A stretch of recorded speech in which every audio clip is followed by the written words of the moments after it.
Here's the deal with these $100 reels like this Nasci. They give you better value than the more expensive reels on the market. Changed my mind. Not saying the more expensive reels aren't better, because they are.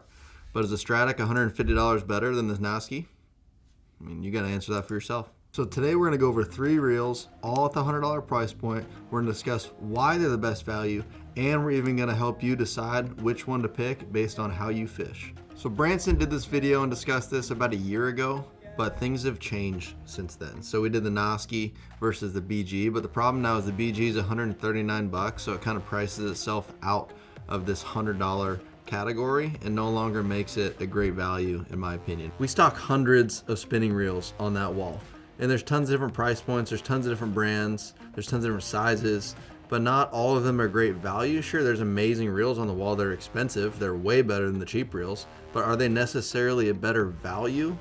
In some cases not. I think the best value on that wall is $100. I think that's the price point where you get the most for your dollar. Now, I'm not saying a Stratic is not a better reel than a Nasci, because it's definitely a better reel, but you got to justify in your own mind if it's $150 better than the Nasci.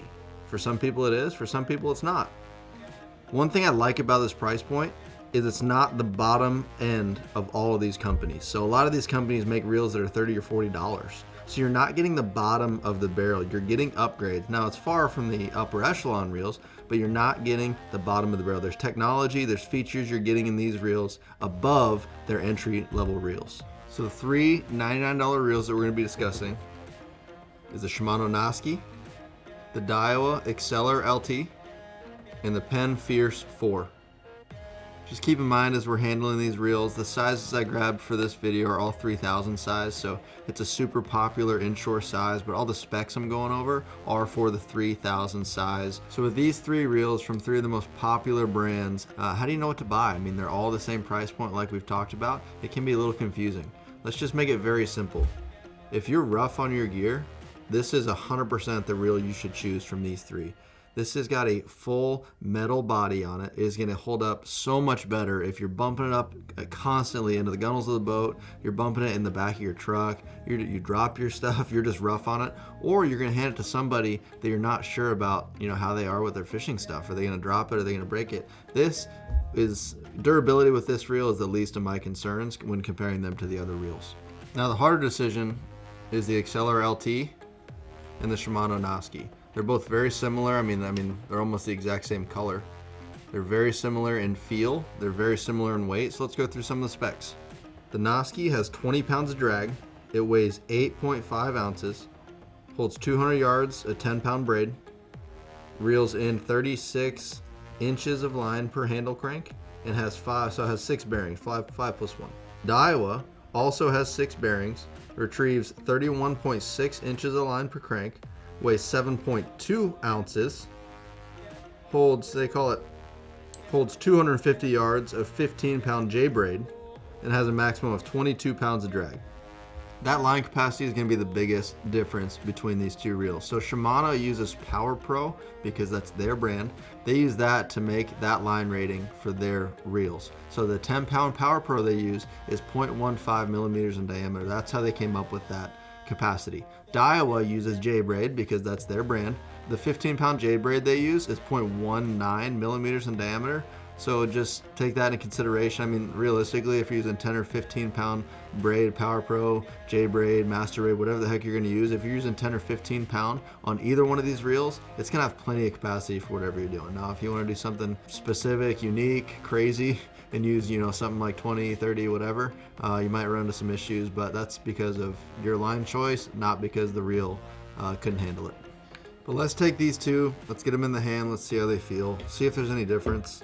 The Daiwa, to me, the Exceller feels great. If you blindfolded me and you put this in my hands and just let me feel it, click the bail, spin the reel, I probably wouldn't tell you it's a $100 reel.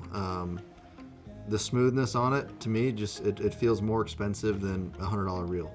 It feels like we're stepping up a lot. And the weight's another thing. that's very noticeable, especially after you have the pen in your hands.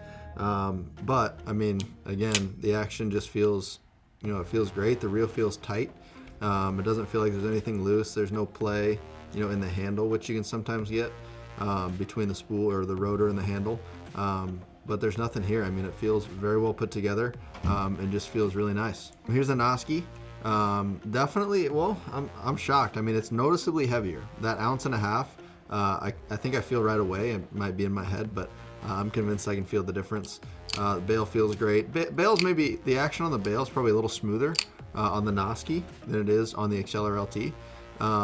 Now, this does not feel as smooth as the Exceller LT. It takes a little more weight to initiate the reeling action on it. Once it's spinning, I think it feels fine, but I would give the edge on smoothness definitely to the Exceller rather than the Nasci. Now, again, there's nothing bad feeling about this. I just think the Exceller is definitely smoother in the hands.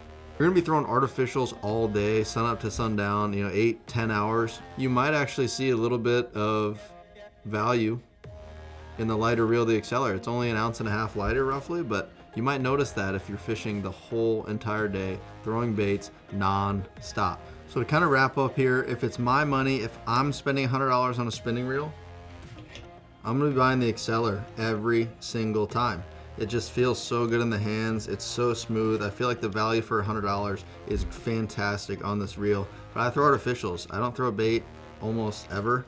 I throw artificials, so that's kind of why I'd be grabbing this. Now, if I was a captain, and people were paying me to take them fishing, I'd have no idea what kind of skill set they have, whether they're really good or really bad. I would feel very, very comfortable placing this, the Fierce 4 in their hands. So, just being very heavy, metal, it's going to be bashed around like we talked about. I would feel way more comfortable with this reel. So I'd probably be buying these if I was buying a few to put in clients' hands. That's it, guys. Thanks for watching the video. If you enjoyed it, please hit that like button and make sure you're subscribed to the channel. Let us know in the comments what you think. Do you fish any of these reels? Do you agree with what I said, or do you not agree with what I said? Let us know in the comments. We want to hear from you.